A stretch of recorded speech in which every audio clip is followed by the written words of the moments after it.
오늘 읽었던 마가복음 15장 42절에서 47절까지의 말씀을 통해서 하나님의 나라를 기다리는 사람, 이러한 제목으로 은혜를 나누고자 합니다.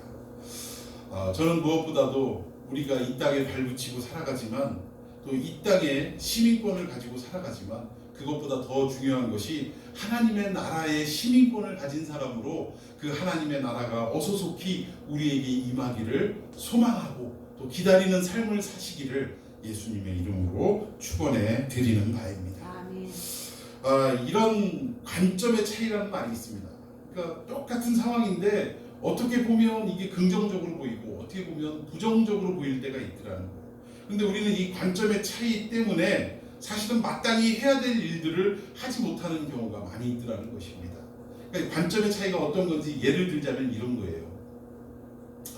어떤 랍비가 성경을 가르치고 있는데 그 제자 중에 한 사람이 돌발 질문을 한 거예요. 뭐라고 질문을 했느냐? 선생님, 탈무드를 읽으면서 담배를 펴도 됩니까? 라고 물어본 거예요. 그러니까 이 랍비가 화가 잔뜩 나가지고, 아니 탈무드를 읽는데 담배를 피면 어떡하냐고 막 그 질문한 제자를 막 꾸짖는 거예요. 그러니까 혼쭐이 난 이 제자가 자기 친구들이 있는데 가가지고 오늘 이러이러한 일이 있었다고, 탈무드를 읽으면서 담배를 펴도 되냐고 물어봤다가 아주 혼쭐이 났다고 그 얘기를 딱 하니까 한 친구가, 이 사람아, 그렇게 질문을 하니까 혼이 나지 하면서 그 친구가 다시금 그 랍비에게 찾아가서 또 질문을 했다고 합니다. 선생님, 우리가 담배를 피면서도 탈무드는 계속 읽어야 되지 않겠습니까? 라고 물어보니까 가만히 생각을 하더니, 그렇지, 우리가 어떤 일을 하더라도 탈무드를 손에서 떼면 안 되겠지 라고 대답을 하더라는 거예요. 근데 여러분 생각을 해보십시오. 탈무드를 읽으면서 담배를 피는 것과 담배를 피면서도 탈무드는 읽어야 된다라는 게 어떤 차이가 있습니까? 내내 똑같은 거예요. 흔히 세속적인 말로 뭐라 그래요? 백말 궁딩이나 흰말 엉덩이나 똑같은 말이다 라는 말처럼, 이거는 결국은 상황은 똑같지만 그 어떤 관점의 차이 때문에 달라지는 결과를 보이게 되더라는 것입니다. 우리가 비근한 예로 이런 경우 한번 생각해 보십시다. 여대생이에요. 여대생인데 밤에 술집을 나간다고 생각합시다. 어떻습니까? 부정적입니까? 긍정적입니까? 부정적이죠. 아니, 여대생이 어떻게 하고 많은 일 중에 그런 일을 한대? 라고 생각할 수밖에 없더라는 거예요. 근데 한번 반대로 한번 관점을 돌려볼까요? 술집 나가는 아가씨인데 대학교를 다녀요. 부정적이에요? 긍정적이에요? 긍정적이 되는 거 아니에요? 세상에 그런 험한 일을, 어떻게 보면 참 불편한 일을 하면서 살아가면도 불구하고 낮에는 또 대학교에 가서 공부를 한다니 참 기특하기도 하다, 이런 긍정적인 생각으로 바뀌어질 수도 있더라는 거예요. 그러니까 상황은 똑같은데 우리가 관점을 어디에 두느냐에 따라서 그 평가가 달라지게 되더라는 것입니다. 여러분, 우리가 예수 그리스도를 믿고 우리 하나님을 나의 주인으로 삼고 그렇게 살아가는 인생이라는 것을 여러분들 동의하십니까? 네. 그런데 우리가 가끔 이 세상에 나가서는 예수를 믿고 살아감에도 불구하고 예수를 믿는 사람이라고 드러내놓고 이야기하지 못할 때가 있더라는 거예요. 그런데 한편으로는 누군가가 막 예수를 비방하고 기독교를 비방하면 그 비방하는 쪽에서 같이 합세하는 게 아니라 오히려 비방을 당하는 소수의 그리스도인들 틈에서, 야, 왜 교회를 욕하고 그러냐, 왜 예수를 욕하고 그러냐 하고 변론을 해주는 일들이 비일비재하더라는 것입니다. 그러니까 우리가 관점을 어디에 두느냐에 따라서 행동의 차이가 나타나는 거예요. 적극적으로 예수 그리스도를 믿는다라고 이야기하는 경우도 있지만, 그러지 못한 경우는 좀 뭔가 좀 믿음이 확고하거나 뭔가 이렇게 용기가 없는 경우에는 그냥 예수 믿는 걸 드러내진 않지만 자기의 신앙에 대해서는 결코 무릎을 꿇지 않는 그런 모습을 보일 때가 있더라는 것입니다. 오늘 본문에도 그런 사람이 나와요. 평상시에는 내가 예수님의 제자라고 자신있게 이야기하지 못하지만, 그러나 마음속에 예수님이 나의 구세주라는 이 흔들리지 않는 믿음을 가지고 살아가는 한 사람이 나오더라는 것입니다. 그 사람의 이름이 누구냐? 오늘 주인공인 아리마대 요셉이라는 사람입니다. 여러분, 여기 아리마대 요셉 해가지고 아리마대가 이름이라고 생각하시는데, 여기 아리마대는 이름이 아니라 지명이라는 거예요. 그러니까 나사렛 예수 하면은 예수님이 나사렛 출신이다 이 얘기처럼 아리마대 요셉 이러면은 이 요셉이라는 사람이 어디 출신이다? 예, 아리마대 출신이다라는 것을 우리가 알 수 있다라는 것입니다. 이 아리마대라는 지역은 어디냐면 예루살렘에서 약 35km 정도 떨어진 지역인데 이 요셉은 거기 마을 출신이라는 거예요. 자, 오늘 성경 본문을 하나씩 다시 한번 살펴보도록 합니다. 42절 시작. 이날은 주일 곧 안식일 전날이므로 저물었을 때 예, 어떤 시간적 배경과 상황을 지금 설명하고 있는데 안식일이 여러분들 무슨 요일이죠? 안식일? 네, 토요일입니다. 그래서 뭐 안식교 같은 경우에는 지금도 주일날 예배를 드리지 않고 토요일날 예배를 드리는 것을 우리는 볼 수가 있습니다. 그런데 이 안식일 전날이니까 무슨 요일을 얘기하는 거예요? 토요일 전날이니까 금요일이죠. 안식일 전날. 자, 금요일의 상황입니다. 이 금요일 날 어떤 일이 일어났냐면 제가 마가복음을 올해 안으로 마치기 위해서 지금 사실은 이 이전 사건이 예수님께서 십자가에 달려 돌아가시는 사건인데 그 부분을 건너뛰었어요. 건너뛰고 뭐 그 부분은 우리가 너무나 잘 알고 있는 그런 내용이기 때문에 그 십자가 앞뒤로 그 재판하는 장면, 불법으로 예수님이 고난을 당하시는 장면, 그리고 십자가를 지시고 난 이후에 예수님이 장례를 치르는 사건, 이 부분에 대해서 지금 설명을 하고 있는 것입니다. 그래서 이 금요일 날 어떤 일이 일어났냐면 예수님께서 그 무거운 십자가를 지고 골고다로 올라가시는, 그래서 우리가 지난주에 억지로 십자가를 지고 간 구레네 시몬에 대해서 우리가 좀 살펴봤다라는 거예요. 그런데 십자가를 지신 예수님이 몇 시에 십자가에 달리셨냐면 성경에 보니까 3시라고 나와 있습니다. 3시는 우리나라 시간으로 말하면 오전 9시에 해당이 됩니다. 그러니까 오전 9시에 예수님은 십자가에 달리게 됐다라는 거예요. 그리고 우리 본문을 쓴 마가는 예수님의 어떤 죽으시는 십자가 사건에 대해서 3시간 단위로 계속해서 기록을 하고 있더라는 것입니다. 아침 9시, 즉 3시에 예수님은 십자가에 달리셨고, 그리고 나서 33절을 보니까 6시에, 6시에 어떤 일이 일어났느냐, 3시간이 지난 이후에 온 하늘이 어떻게 됐어요? 어두워졌다는 거예요. 여러분, 6시라는 것은 우리 시간으로 따지면 정오 12시를 말합니다. 어떻게 보면 햇빛이 가장 강하고 가장 온 세상이 환해져야 할 그 시간에 예수님이 십자가에 달리신 그때 어떤 일이 일어났느냐, 가장 환해야 될 그 시간에 가장 어두워져 버리는 기이한 현상이 일어났다는 거예요. 여러분, 이것은 무엇을 말하냐면 이 세상의 빛은 바로 예수 그리스도인 줄로 믿습니다.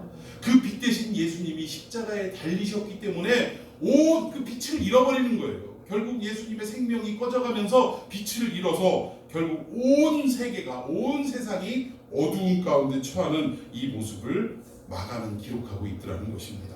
그리고 나서 9시까지 어둠이 가득하다가 결국 9시면 뭐예요? 오후 3시를 말합니다. 이 오후 3시에 어둠이 임하고 결국 예수님께서 숨을 거두시게 되는 장면을 마가는 3시간 단위로 이렇게 기록을 하고 있더라는 것입니다.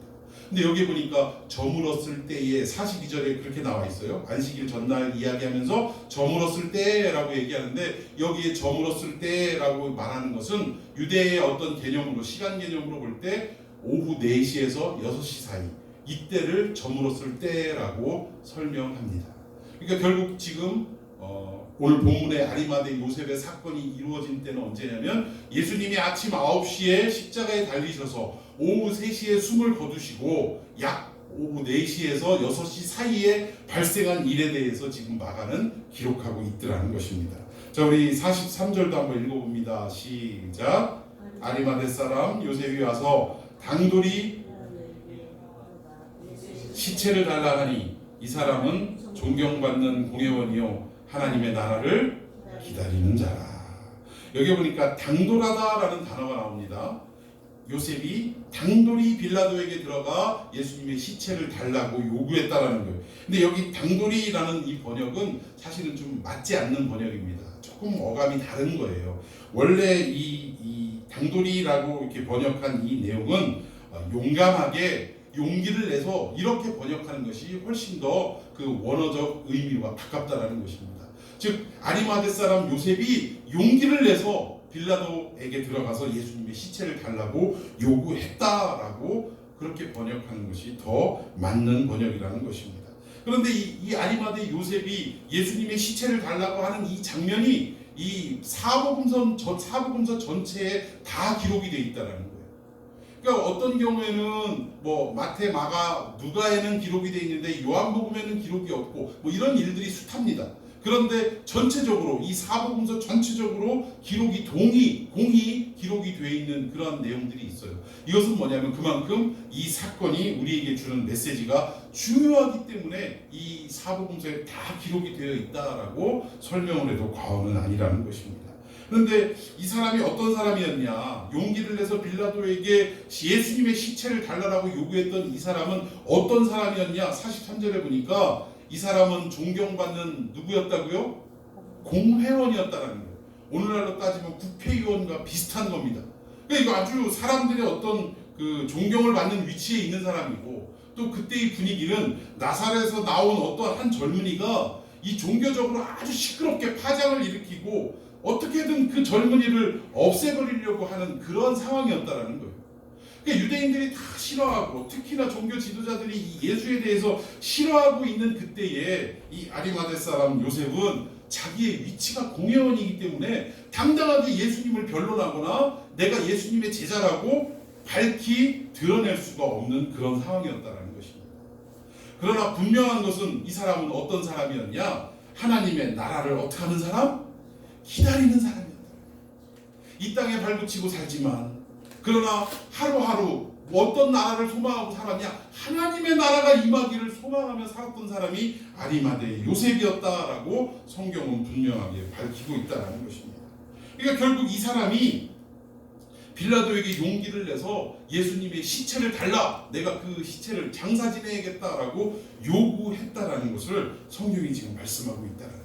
근데 오늘 이 마가에서 기록한 이 내용을 뒷받침하고 있는 다른 복음서들을 좀 한번 살펴보겠습니다. 먼저 요한복음 19장 38절 읽어봅시다. 시작. 아리마대 사람 요셉은 예수의 제자이나, 예수의 뭐라고요? 제자였다라는 거예요. 계속 읽습니다. 이에 유대인이 두려워 그것을 숨기더니 빌라도에게 예수의 시체를 가져가기를 구하매 빌라도가 허락하는지라.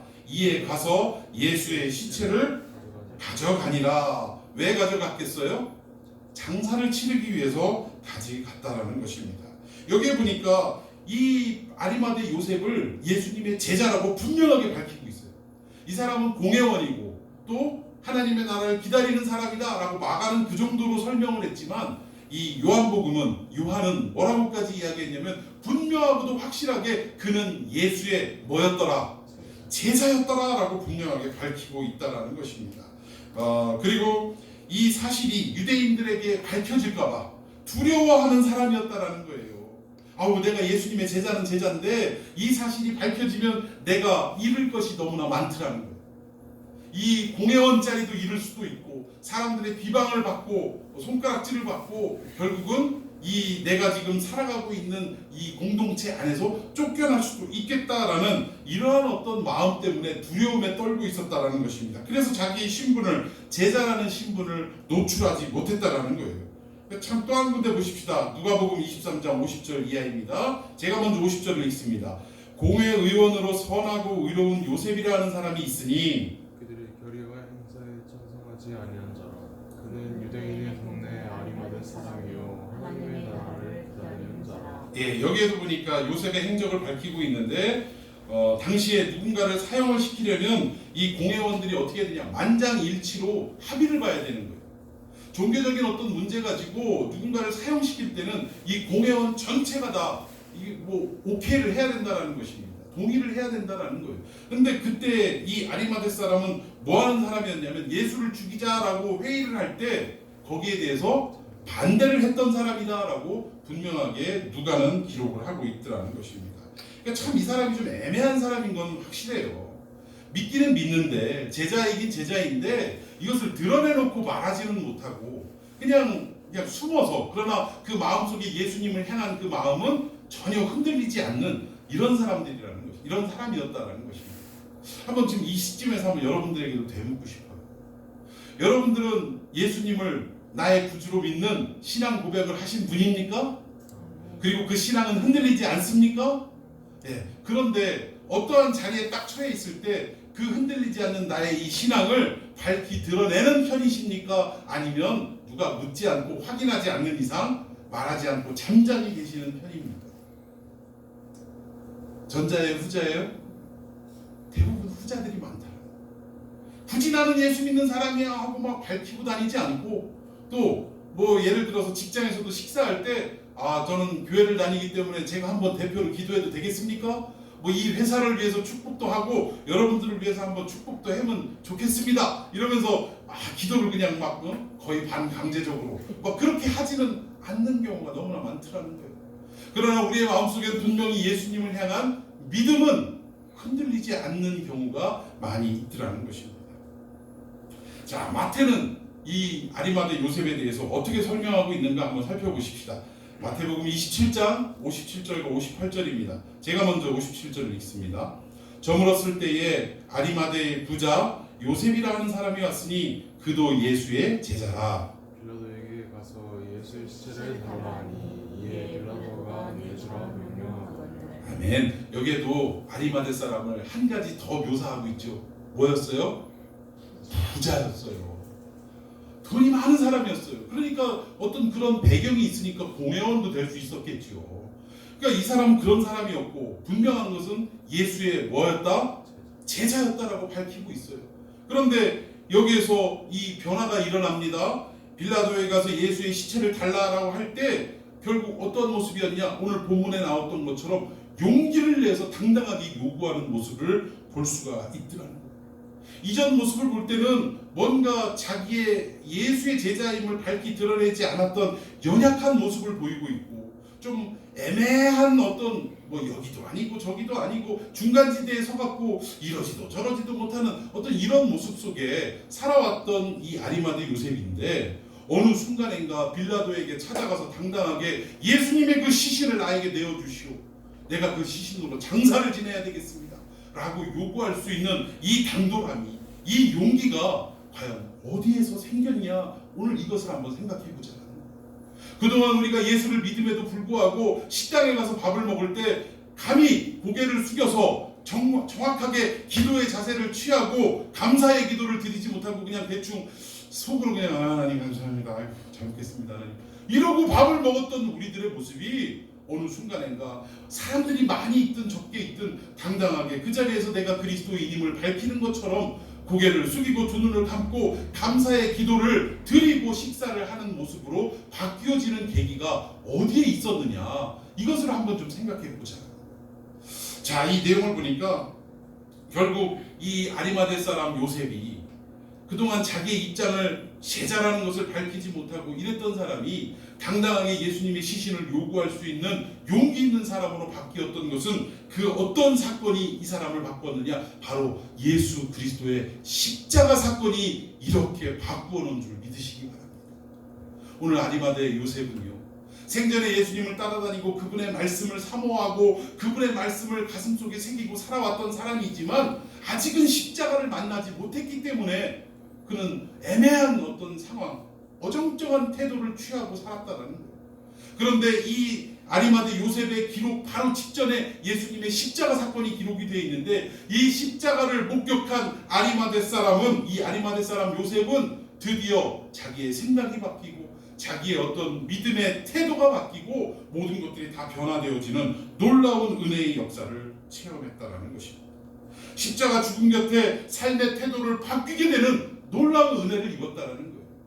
여러분, 그래서 우리가 정말 흔들리지 않는 이 믿음을 삶의 모습 속에서도 용기 있게 나타내려면 결국 누구와의 만남이 있어야 되느냐? 십자가에 달리신 예수님과의 만남이 있어야 된다는 사실이에요. 오늘 여러분들에게 다시 한번 묻습니다. 여러분들은 예수님은 만났는지 모르겠지만 십자가에 달리신 예수님을 만나셨습니까? 오늘 내 믿음이 진정 십자가를 통과한, 십자가를 경험한 믿음이십니까? 오늘 이 물음 앞에, 이 질문 앞에 우리 각자가 다시 한번 점검하고 대답할 줄 알아야 된다는 거예요. 과연 나는 십자가의 예수를 만났는가? 그냥 사람들이 알고 있는 평범한 예수를 만난 것인가? 오늘 용기 있는 신앙으로, 어정쩡한 신앙에서 용기 있는 신앙으로 바뀌어진, 변화되어진 가장 근본적인 이유가 십자가의 예수님을 만났기 때문이라는 것을 오늘 본문은 분명하게 말씀하고 있더라는 것입니다. 오늘 저는 바라기는 여러분들이 그저 평범한 예수를 만나는 것이 아니라, 물론 평범한 예수님을 만나는 것도 중요한 일이지만 그보다 더 중요한 십자가에 달리신 예수, 그 십자가를 만나는 저와 여러분이 되기를 예수님의 이름으로 축원해 드리겠습니다. 오늘 이 예수님이 결국 아리마대 사람 요셉에 의해서 장례를 치르겠다라고 할 때 사실은 십자가형에 처한 이 죄수들은 온전한 장례를 치를 수가 없었습니다. 대부분 어떻게 장례를 치렀냐면, 그 장례라고 할 수도 없어요. 십자가에 달려있던 이 시신을 그냥 땅바닥으로 내려놓게 되면, 그러면 그냥 새들이 와가지고 그 시신을 쪼아먹게 방치시키는 일들이 비일비재했다라는 거예요. 그나마 조금 누군가가 주변에서 이 사람을 좀 생각하고 이렇다면 그냥 대충 땅에다 묻거나 아니면 뭐 그냥 별로 비싸지 않은 그 묘를 구입을 해가지고 안장을 시키는 이런 일들이 비일비재했다라는 것입니다. 그런데 오늘 아리마대 사람 요셉은요, 자기가 죽은 후에, 이 사람이 아까 재정적으로 어떤 사람이라고요? 부자였다고 했어요. 그러니까 생전에 자기가 미리 이 묘자리를 봐놓고 그거 아주 좋은 곳을 사놓고 뭐 여러 가지로 또 장식도 하고 꾸며놨겠죠. 그리고 죽으면 자기가 들어가려고 하는 그 고급진 그 묘자리에 지금 예수님을 안치시키려고 하고 있더라는 거예요. 근데 이것이 단순히 아리마대 사람 요셉의 어떤 신앙적 열정이었느냐? 그게 아니라는 거예요. 이미 구약에서 하나님께서 선지자를 통해서 다 예언하게 하신 내용을 그대로 응하게 하려고 이 일들이 일어나게 됐더라는 것입니다. 우리 성경 한번 보십시다. 이사야 53장 9절입니다. 시작. 그는 강포를 행하지 아니하였고 그의 입에 거짓이 없었으나 그의 무덤이 악인들과 함께 있었으며 그가 죽은 후에 부자와 함께 있었도다. 자, 예수님이 죽기 전에는 악인들과 함께 있고 뭐 여러 가지 어떤 어려운 일들이 있었는데 결국은 그가 죽은 후에는 누구와 함께 있더라? 부자와 함께 있었도다. 오늘 이 말을 오해하면 안 됩니다. 예수님은 가난하고 배고프고 가진 거 없는 자들과 상종하지 않고 부자들하고만 어울리시는 분이다라고 자칫 오해하고 이 잘못 해석하면 안 된다는 거예요. 이 말은 무슨 말이냐면 죽은 후에 부자와 함께 있었다. 그 말은 부자 아리마대 요셉의 무덤에 안장될 것을 지금 예언하고 있는 내용이라는 것입니다. 이 예언의 말씀처럼 결국 어떻게 됐어요? 응하게 됐더라는 거예요. 오늘 아리마대 요셉은요, 다른 말로 평가할 때 그는 말씀대로 예언대로 응하는 삶을 산 사람이다 라고 표현할 수도 있다는 것입니다. 하나님의 나라를 기다리는 사람으로 표현이 됐지요. 예수님의 제자였다라고 표현이 됐지요. 더 한 가지 덧붙일 것은 뭡니까? 말씀대로 응하는 삶을 산 사람이다. 저는 오늘 이 말씀 생각하고 묵상하면서 이런 생각을 해봤어요. 저는 하나님이 부족하지만 목사의 직임을 허락하시고 이곳에서 목회를 하도록 역사하셨는데, 많은 목사님들의 어떤 삶을 옆에서 볼 때, 또 지나온 우리 선배 목사님들을 바라볼 때 참 이런 일들이 많아요. 말씀대로 응하는 목회를 하는 것이 아니라 결국 자기의 계획을 응하는 목회를 하는 경우가 너무나 많이 있더라는 것입니다. 사랑하는 성도 여러분, 말씀에 응한다라는 것은 우리가 생각한 대로 어떤 물질적 가치에서 성공하고 크게 되고 부하게 되고 물량이 많아지고 이런 것들을 이야기하는 것이 아니라는 거예요. 비록 우리의 눈에 보일 때는 드러나지 않고 화려하지 않아도 하나님께서 명령하신 그 내용대로 그냥 말씀을 이루면서 살아가는 것, 이것이야말로 말씀이 응하는 삶인 줄로 믿습니다. 말씀이 응하는 삶은요, 때로는 우리가 정말 세상에 누구 못지않게 부유하고 또 많은 것들을 가지고 누리고 살아가는 것일 수도 있어요. 하나님께서 그에게 그렇게 계획을 하셨다면 그 일을 이루는 것은 그 말씀대로 이루는 삶인 것입니다. 그런데 모든 사람이 예수 믿고 다 부자 된다고 생각해 보십시다. 우리가 정말 원리를 생각해 볼 때 다 부자라고 생각해 보세요. 우리나라의 기독교인이 뭐 많이 좀 부풀려 있긴 합니다만 1200만이라고 가정을 할 때, 저는 뭐 그것보다 훨씬 더 작은 숫자라고 생각을 하지만 하도 뭐 우리 기독교에서 통계를 막 그렇게 내고 하니까 2중, 3중으로 돼 있고 그러니까 어쨌든 1200만이라고 합시다. 우리나라 인구가 5천만 중에 1200만이나 되는 4분의 1 정도, 25% 정도 되는 우리 그리스도인들이 25%가 다 부자라고 생각해 보세요. 여러분 이 경제 구조가 제대로 이루어질 수 있겠습니까? 아니에요. 좀 더 우리가 현실적으로 얘기해 볼까요? 한 반에 요새 한 30명 정도 학교에서 학생들이 30명 정도 되는데 그 안에서 4분의 1이면 25%면 몇 명 정도 됩니까? 10명이 채 안 돼요. 한 8명이에요. 그럼 8명이 다 1등 할 수 있습니까? 그 불가능한 일이에요. 근데 우리는 교회 나와가지고 하나님이 우리를 향하신 계획과 뜻이 무엇인지를 생각하고 살펴보는 것은 나중 문제예요. 오직 우리가 교회 나와서 뭐만 해결하면 돼요? 이 경제적인 어려움을 다 해결하고 그냥 우리가 떵떵거리며 살 수 있는 부자. 그러면서 우리가 또 이렇게 기도할 때는 또 걸지요. 하나님 11조 제가 한 달에 한 2천만 원씩 할 수 있도록. 그럼 뭐 얼마 벌겠다는 거예요 지금? 얼마를 벌게 해달라는 얘기예요. 사실은 우리의 마음은 2억에 더 욕심이 가 있는데 하나님 앞에 그 2억을 요구하기가 그래도 좀 양심이 걸리든지 11조 2천만 원 하게 해달라고 그렇게 표현을 하더라니까요. 참 안타까운 일이 아닐 수 없습니다. 분명하게 말씀대로 응하는 삶은 우리의 눈에 보이게 화려하고 남들에게 드러나는 것만이 참으로 말씀에 응하는 삶이 아니라는 거예요. 많은 간증 가운데 안타까운 것이 내가 정말 하나님 앞에 어렵게 살았는데 하나님 앞에 열심히 기도했더니 하나님이 나에게 60평 아파트도 허락해 주시고 몇억 원 하는 외제차도 타게 다니게 하시주시고 우리 회사도 그냥 잘 나가는 회사로 바꿔 주시고. 제가 참 모 화장품 회사 대표가 회장님이 여러분 말만 하면 다 아는 회장이에요. 교회를 다니는데 장로로서 얼마나 헌금도 하고 교회에 무슨 일 있으면 아주 큰 돈을 갖다 주고 헌금하고 이래 아주 유명합니다.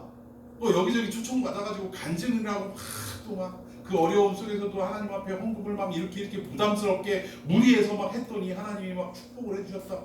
얼마 전에 TV에 나오더라고요. 회사 돈 가지고 다 이리저리 자기 개인적으로 신앙적으로 다 갖다 써놓고 결국 회사가 어떻게 돼버렸어요? 부도가 나와버렸어요. 부도가. 아니 자기가 개인적으로 정당하게 회장으로서 번 돈, 대가로서 받은 돈 가지고 얼마든지 헌금하는 건 누가 뭐라고 합니까? 왜 공급인 회사 돈을 가지고 자기 마음대로 유용하고 그리고 이것이 마치 하나님의 축복인 양 그렇게 떠들다가 결국은 시사 프로그램에 이름이 올라가고 얼굴이 나오고 교회에다가 이 돈 다 갖다 줘가지고 직원들이 월급을 못 받고 이런 일들이 결국 나타나게 됐다. 이거 하나님 영광입니까? 영광을 가리우는 일입니까? 가리우는 일일 수밖에 없더라는 거예요. 근데 우리는 자꾸 이렇게 겉으로 드러나는 이 일들이 하나님의 뜻이 이루어지는 일이라고 착각할 때가 너무나 많더라는 것입니다.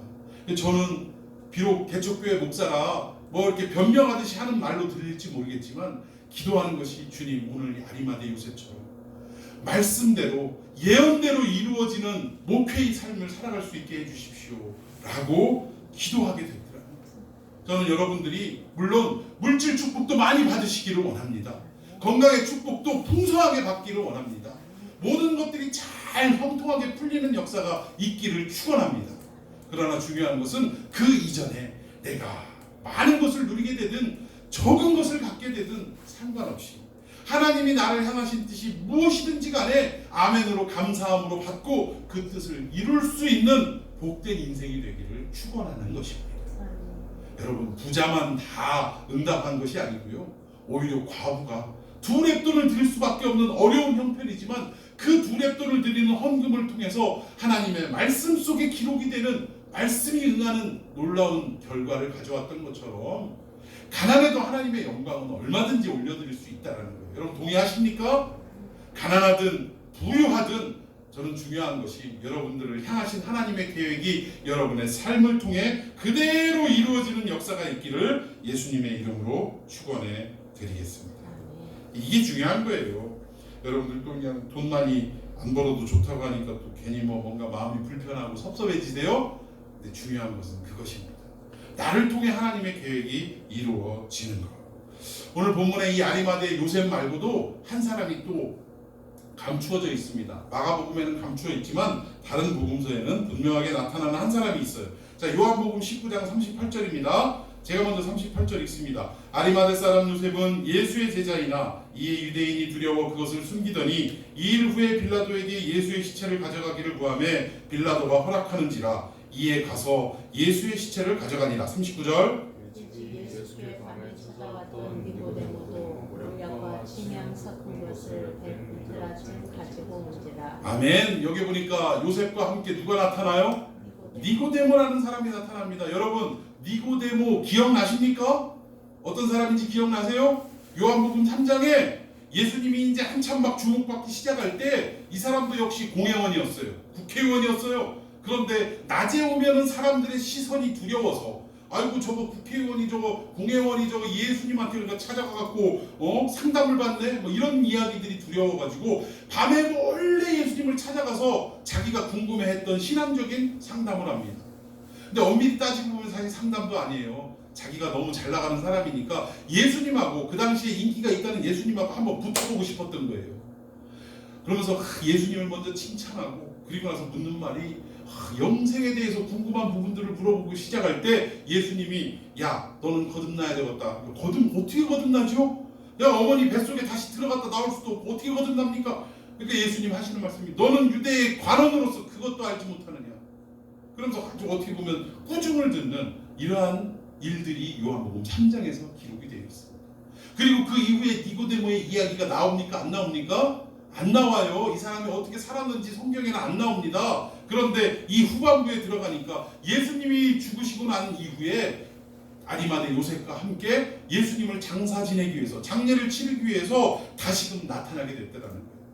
그리고 이 사람 역시 결국 어떻게 되느냐, 바리새인들이 예수를 죽여야 한다라고 격렬하게 논쟁할 때 니고데모가 딱 나타납니다. 어떻게 나타나느냐? 요한복음 7장 50절입니다. 제가 먼저 읽습니다. 그 중에 한 사람 곧 전에 예수께 왔던 니고데모가 그들에게 말하되 우리 보는 사람의 말을 듣고 그 행한 것을 알려는 심판하는 함께 읽습니다. 그들이 대답하여 이르되 너도 갈릴리에서 왔느냐? 찾아보라. 갈릴리에서는 선지자가 나지 못하느니라 하였더라.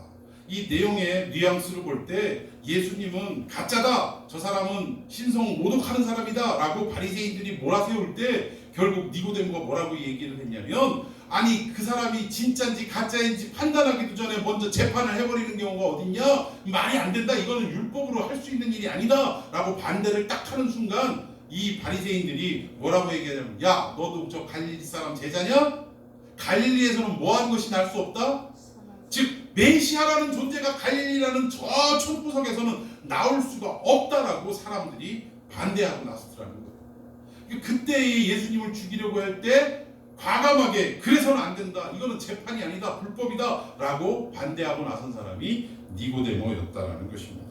결국 이 니고데모도 이 이후에 어정쩡한 삶을 계속 취하고 있다가 결국 십자가를 경험하고 난 이후에 어떻게 됐어요?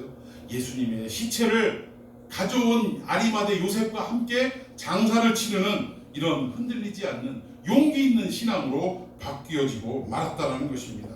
결국 이 진정한 용기는 자기의 의지나 결심에서 나오는 게 아니에요. 오늘부터 내가 이렇게 하겠다라고 하는 데서 나오는 게 아니라 십자가를 경험한 사람에게서만 나올 수 있는 결과다라고 말씀드릴 수 있다는 것입니다. 여러분, 십자가를 경험한 사람은 어떠한 모습으로 살아갈 수 있느냐? 살면 살아서 할 일이 있고 죽으면 죽어서 갈 곳이 있다라는 하나님의 나라를 기다리는 이 믿음을 가지고 살아가는 사람의 모습으로 나타나게 되어 있다라는 거예요.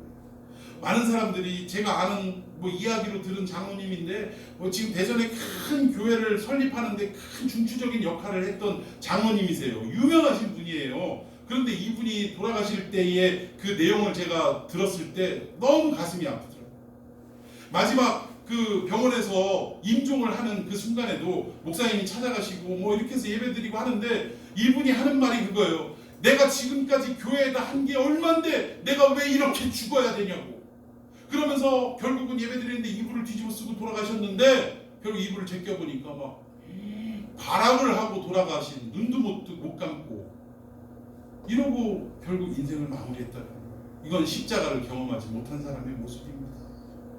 비록 내가 이 땅에서 부유하게 살든 가난하게 살든 상관없이 이 땅에 살면서 하나님께 영광을 돌리는 것으로 내가 최선을 다하면 되는 것이고, 또 죽게 된다고 하면 죽어서 갈 곳이 있기 때문에 내가 두려울 것이 없다라는 것이 우리 십자가를 경험한 사람의 모습인 줄로 믿습니다. 여러분, 우리가 이런 모습으로 살아가십시다. 순교자가 어떻게 될 수 있느냐? 이런 신앙을 가진 사람들만이 순교에 그냥 묵묵히 이렇게 받아들일 수 있는 이러한 결과로 나타나게 되더라는 것입니다. 오늘 기독교가 말하는 참된 용기는요, 세상과 나와가지고 막 데모를 하고 막 큰 소리하고 못할 소리 하면서 외치면서 이게 용기가 아니더라는 거예요. 제가 요즘 이 보수파에서 이렇게 우리 어느 한 목사님이 막 용기를 내가지고 막 큰 소리를 치고 어떻게 보면 좀 악한 소리, 저주의 소리도 막 하시고 이러는데 이해는 합니다. 교회를 살리고 이 나라에서 정말 기독교의 정신이 올바로 세워지기를 바라는 마음으로 하시는 건 얼마든지 이해할 수 있어요.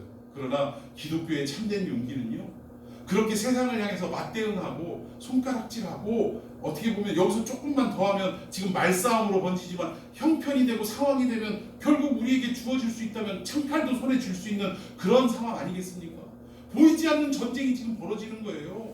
말로 지금 전쟁이 벌어지고 어떤 감정적인 전쟁이 벌어지고 있는 것입니다. 근데 분명한 것은 예수님도 로마를, 또 당시의 유대 땅을 힘으로 제패하려고 했었으면 얼마든지 하늘에 12형도 더 되는 천군 천사를 데려와서 그냥 벼락을 내려서라도 얼마든지 승리할 수 있는 분이었다는 거예요. 그럼에도 오히려 제자들이 그렇게 할까요? 라고 물어볼 때 그러지 말으라고. 내가 이 땅에서 감당해야 될 것은 그런 것이 아니라고.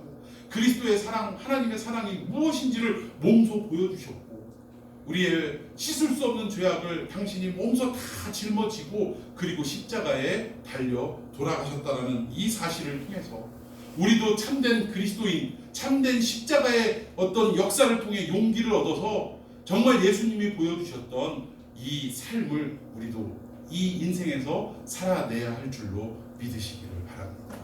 우리 그러한 기독교가 되기를 이 시대의 아리마대 요셉과 니고데모가 되는 삶이 되기를 간절히 소망하면서, 정말 아직 십자가를, 예수의 십자가를 아직 내가 경험하지 못했다면 하나님 원하오니 그 십자가를 내가 경험할 수 있게 하시고 그 십자가의 참된 정신을 깨달을 수 있게 해달라고 간구하는, 그리고 삶 속에서 순종하며 살아가는 저와 여러분이 되기를 예수님의 이름으로 축원해 드리겠습니다.